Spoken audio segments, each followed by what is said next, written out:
Expliquez-nous. Bien, Nicolas, nous allons voter municipal dimanche prochain. Des précautions sont prises. Expliquez-nous ici ou là. Oui, alors d'abord, on rappelle qu'on va voter effectivement, Oui. qu'il n'a jamais été sérieusement question de reporter Mais l'élection non. municipale, Mais non. parce que ça s'est jamais fait en France, de repousser ainsi des élections à la dernière minute. Aucun parti politique ne l'a demandé, aucune autorité sanitaire ne l'a suggéré. Le Premier ministre a dit que ça ne lui était même pas venu à l'esprit. Le ministre des Relations avec le Parlement s'est demandé quel pays pourrait interrompre un processus démocratique au motif de ce qu'il a appelé un syndrome grippal.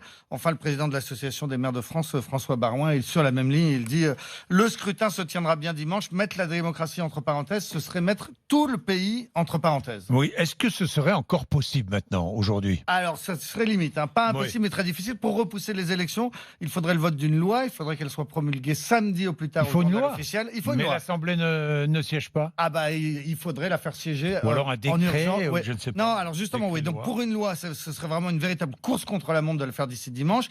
Et en revanche, le ministre de la Santé, lui, pourrait prendre un décret, mais localement, il pourrait décider d'annuler le scrutin si la situation Dans telle devait ou se telle dégrader zone. dans telle ou telle zone. Mais pour l'instant, encore une fois, c'est pas du tout à l'ordre du jour.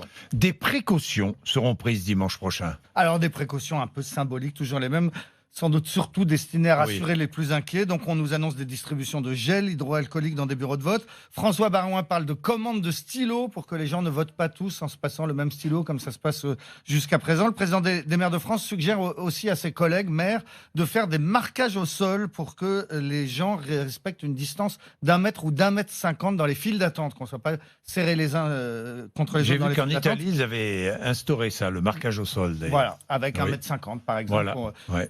pour attendre. Alors, certaines villes sont allées bien au-delà de ces précautions. Mulhouse, par exemple, a annoncé hier soir des mesures assez drastiques. Les 64 bureaux de vote de Mulhouse sont équipés de machines électroniques. Elles seront systématiquement désinfectées après chaque opération de vote. Les électeurs se verront tous fournir des gants chirurgicaux et du gel. Le nombre de personnes qui sera présentes en même temps dans le bureau de vote sera limité. Les stylos seront également désinfectés un par un après chaque signature. C'est ce qu'a annoncé Mulhouse hier soir. Il est possible que d'ici dimanche, d'autres villes adoptent tout ou partie de ce dispositif. Il y a le vote par procuration. Oui, alors Oui. le gouvernement a annoncé qu'il allait essayer de le faciliter. Des gendarmes ou des policiers pourraient se rendre dans les EHPAD ou dans les maisons de retraite cette semaine pour que les personnes âgées n'aient pas à se déplacer pour faire leur procuration. Et le ministre de l'Intérieur a aussi indiqué que les démarches seront simplifiées cette semaine, mais sans plus de précision. Est-ce qu'il faut craindre une abstention record, Nicolas? Alors, un sondage IFOP qui est révélé ce matin par RMC, Par RMC, ouais, nous révélons, oui. indique que 28% des sondés pensent qu'ils n'iront pas voter à cause de l'épidémie. Alors, on ne sait pas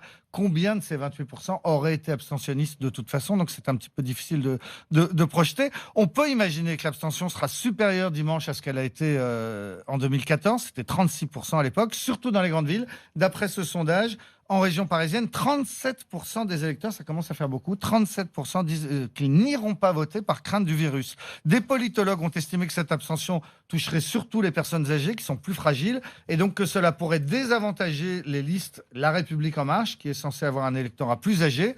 Eh bien, le sondage ne dit pas du tout ça, même exactement le contraire. Ce sont les jeunes qui indiquent qu'ils n'iront pas voter par peur du coronavirus. 40% des 18-24 ans et seulement 23% des plus de 65 ans. Une autre enquête d'Opinionway donne à peu près les mêmes résultats. 12% des sondés qui se disent pas inquiets contre 28% inquiets.